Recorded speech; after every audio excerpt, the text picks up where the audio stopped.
Comme au début de chaque année, on va se livrer en janvier 2013 à l'exercice rituel des constats et classements sur le prix des services bancaires. Mais 40% des Français auraient une mauvaise image des banques, selon la dernière enquête IFOP, contre 25% avant la crise. Les prix et l'image des services bancaires, c'est le thème de notre entretien avec Jean-Baptiste Bellon. Bonjour Jean-Baptiste Bellon. Bonjour Juliette. Alors, ce fameux rituel de publication, finalement, comme tous les rituels, il comporte une part de rationnel et d'irrationnel. Oui, c'est vrai. Ici, le rationnel, c'est qu'en gros, les prix des services bancaires augmentent à peu près comme l'inflation. L'indice INSEE de ces services est en hausse de 2% sur 12 mois à fin septembre, après 1,2% en 2011 et 2,4% en 2010. L'inconvénient de cet indice, c'est qu'il n'est pas facile de comprendre comment il est calculé. Ça n'est pas pour vous vexer, ni pour vexer les services de l'INSEE, mais je vous recommande d'aller chercher des explications sur le site. Si cela vous met de bonne humeur, dites-le moi. J'y manquerai pas. C'est donc pour cela que tout un tas d'organisations spécialisées vous épargnent cette quête hasardeuse et à l'aide de tableaux et graphiques en couleur, il est possible de suivre l'évolution de ces prix. Grâce aux études de l'UFC ou de la CLCV, il est en effet possible de suivre la moyenne et bien plus que la moyenne en ayant même les chiffres de sa propre banque. Pour cela, il faut définir des profils de consommateurs, prévoir l'utilisation d'une bonne partie des services, dont, point essentiel, ceux liés au mauvais fonctionnement du compte, du style les rejets de chèques, les découverts, les vols.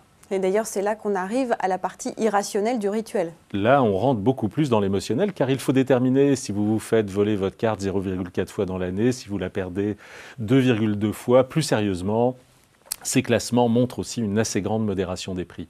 Et même l'an dernier, les chiffres de la CLCV, publiés par Mieux Vivre Votre Argent sur un échantillon d'une centaine de banques, montraient plutôt des baisses de prix. Cela est aussi confirmé par le rapport de l'OTB, l'Observatoire des tarifs bancaires, qui regarde 10 grands types de services sur 126 banques, ce qui fait en réalité 45 000 prix de produits et services. Les hausses de prix, quand il y en a, constatées par l'OTB, étaient de l'ordre de 1 à 2%, notamment sur les cartes et les services, et en sens inverse, il y avait beaucoup de baisses de prix. Les prix des forfaits, par contre, suivent des tendances contrastées. Et là, certaines enquêtes, dont celle de l'UFC, soulignent des cas d'abus manifestes quand le prix du forfait est finalement supérieur au prix des produits pris séparément. C'est là un point clé de la relation entre les banques et leurs clients. La transparence, elle est essentielle pour construire la confiance.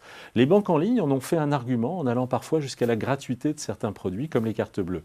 Il n'est pas sûr que cette pratique soit in fine à l'avantage des clients. En effet, si certains produits ou services qui coûtent de l'argent sont offerts gratuitement, il faut bien que la banque se rattrape par ailleurs, surtout si cela va au-delà d'une simple économie sur le budget publicité. Et d'ailleurs, je crois que la gratuité a provoqué un vif débat en Grande-Bretagne.